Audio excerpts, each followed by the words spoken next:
Welcome to part 2 mini blog of Saraswati Puja.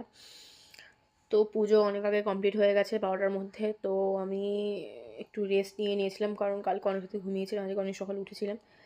তো আমি এখন একটু রেডি হব, বেসিক্যালি শাড়ি ঠাড়ি পরবো, রেডি হবো, একটা ফটো তুলবো। তো বিকালে তারপরে বন্ধুদের সাথে একটু বেরোবো। তো চলো রেডি হওয়া যাক।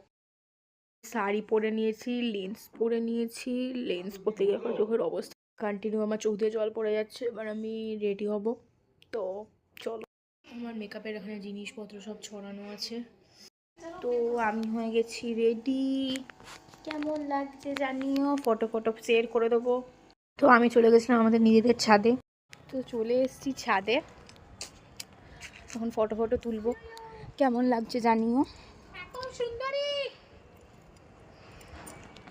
তো চলো ফটো তুলে দেন, দেখা হচ্ছে। আমি ফটো তুলে চলে এসছে ওর কাছে। এবার কিছুক্ষণ পরে আমি বেরোবো। তো চলো, বেরোচ্ছি যখন তখন দেখা হচ্ছে। তো এখন সন্ধে হয়ে গেছে, আমি বেরিয়ে গেছি। তো চলো, তো টুকটাক একটা রেস্টুরেন্টে যাবো, খাবো দাবো, চলে আসবো। তো চলো। তো এরকম আমি বেরিয়ে গেছি বাড়ি থেকে। তো যাচ্ছিলাম আমি সম্রাটে, আমাদের শ্রীরামপুরেই এখানে। তো রাস্তার মধ্যে জ্যাম ট্যাম টুকটাক ছিল, তো কাটিয়ে কুটিয়ে সম্রাটে পৌঁছে গেছি।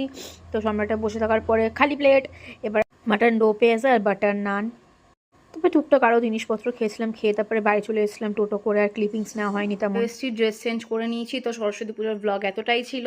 তো কেমন লাগলো জানিও। তো ভিডিওটা ভালো লাগলে লাইক করো, কমেন্ট করো, আর চ্যানেলটা সাবস্ক্রাইব করতে ভুলো না। তো টাটা।